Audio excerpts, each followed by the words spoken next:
Good evening, my friends. Today I want to share a quick testimony. Again, yes, we are still in the testimony fortnight with Sacrifice of Trust, Eric Ross. so, so I wanted to share this one. This testimony is a little explicit. So not if you don't judge me, okay? So because it's just I'm just gonna tell it the way that it happened, and because I think it's powerful, and it really shared and transformed me. So I was working in South St. Louis, and I was working later in the evening trying to finish this job up, and I went to the gas station, and I guess I went inside and who knows, I probably got a Mountain Dew or something. And then I came back out to my truck. And as I was at my truck, I saw this woman and like arguing kind of with this man or whatever. And then she was like walking. And then um, I don't know what happened. She just looked at me and then ended up coming up to my window and asking me for a ride. But um, like at this point, the Lord had revealed to me what was going on between her and the guy. And this was the supernatural part was that I just kind of knew what had happened. When she was arguing with the guy, it was revealed to me that she had just had sex with him and he refused to pay her, and she basically was trying to get money from him because he just had sex with her, but he wouldn't pay her.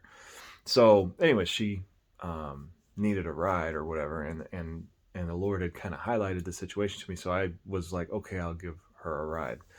And she got in the car, and then she grabbed some napkins out of like my or she asked me if I had some napkins, whatever. I handed them to her. I was just driving. I wasn't like paying attention, but I did notice that she had like stuck her hand down in her pants and was like wiping herself off with these napkins. So this is the explicit part of it. But so then she's on the phone and I'm like, yeah, where do you want to go? And then I took her to this place and she was saying she needed money. She wanted I don't know, maybe she used my phone or her own phone. I can't remember. But then she was like, yeah, she was saying, that she needed money for a bus ticket and blah, blah, blah, blah, blah. And she was telling me this whole line and spiel about wanting a bus ticket. And obviously she wanted just money to get drugs. And so I told her, I had some cash and I was in the habit of just whatever. And I told her, I said, yeah, I can give you some cash. And where do you need to go? Where's the bus station? You know what I mean? And she was whatever. I ended up taking her to this place and I gave her the money and I just looked at her and I just, I went along with her story the whole time.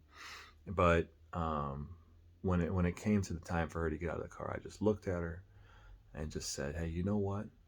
You don't have to do this. You don't have to live this way. You don't have to live this way. That God has better things for you. You can change your heart right now. And she looked at me and she asked, guys, I still had my big old beard and my long hair. She asked me, she's like, are you a prophet? And I just said, I don't even know what I am. You know what I mean? All I know, so, but it was just so powerful, that experience. And then, and what the Lord showed me through that was like, because I was so holier than thou and high and mighty and with my beard and stuff. But what the Lord really showed me, and maybe it wasn't even at that time, it might have been later, when God humbled me, but he showed me. And actually I think it was when I was in prison that he reminded me of that experience and showed me how that, like, he reached out to her in that moment, like she was selling her body for drugs and had not got paid. Like she just literally got, like, her face was spit in, basically, like maybe not physically, but it was. I mean, to give up your body sexually, and then to not even get paid. Like, and she wasn't like, she didn't look whatever. She looked like a normal girl for the most part. I mean, but she didn't look like totally strung out or whatever. She obviously had just begun getting addicted to drugs, and but to lower herself to the point to sell her body, and then the guy not pay her and just use her and kick her out, and she's put to complete shame. But the Lord, to have me there to reach out to her and to love on her and to warn her and to push her in the right direction and let her know that there was hope of restoration. Like, that's how awesome God is. Like, he reaches out to us in those moments where like people would just like completely condemn us, but God's just awesome, and he's merciful and gracious and compassionate. So put your trust in him and know, like, no matter what it is that you've done, and no matter how humiliated you are, or whatever foolish thing you've done, or whatever it is that you've done, there is no place that you can go that God will not reach out to you. Amen.